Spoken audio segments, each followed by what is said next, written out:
Justice. Mesdames et messieurs, c'est l'heure de l'information sur Iroko Média Télévision. Bonsoir et bienvenue à tous. Au sommaire de l'actualité, une décision majeure de la Cour de justice de la CEDEAO sur la réforme constitutionnelle au Togo. Une bonne nouvelle économique pour la Côte d'Ivoire. La mobilisation de la France face à une canicule historique avant de terminer par la catastrophe provoquée par un double séisme au Venezuela. C'est le menu de ce journal. Merci pour votre fidélité.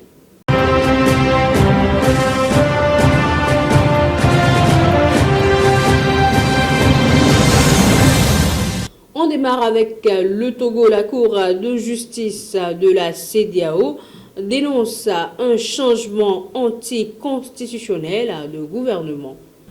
La Cour de justice de la CEDEAO a estimé que la réforme constitutionnelle adoptée au Togo en 2024 constitue, je cite, un changement anticonstitutionnel de gouvernement.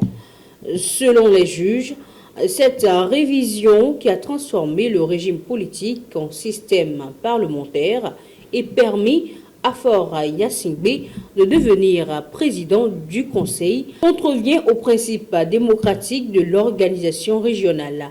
Cette décision conforte les arguments de l'opposition et de plusieurs organisations de la société civile qui dénonçaient depuis 2 ans une réforme destinée à maintenir le pouvoir en place sans élection présidentielle au suffrage universel direct.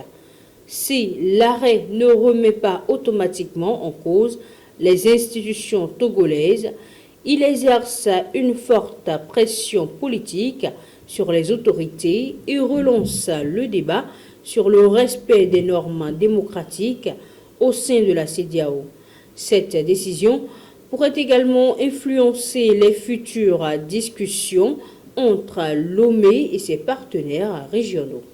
Sur le plan économique, une autre actualité concerne cette fois-ci la Côte d'Ivoire, dont les perspectives financières continuent de s'améliorer.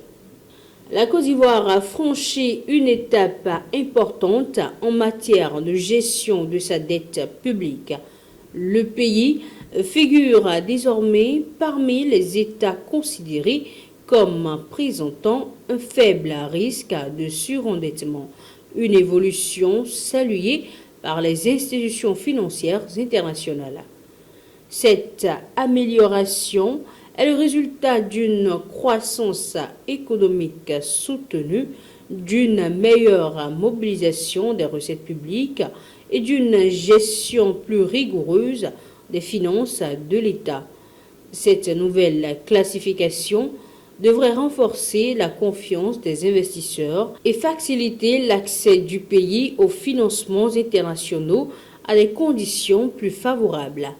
Les autorités ivoiriennes entendent poursuivre les réformes économiques afin de préserver cette stabilité tout en continuant à financer les grands projets d'infrastructure et les programmes sociaux. Malgré ces perspectives encourageantes, les experts recommandent de rester vigilants face aux incertitudes économiques mondiales et aux risques liés au contexte sécuritaire régional. Et pendant que certains pays enregistrent des avancées économiques, d'autres restent confrontés à de graves difficultés humanitaires. La ville de Tombouctou traverse une crise particulièrement préoccupante.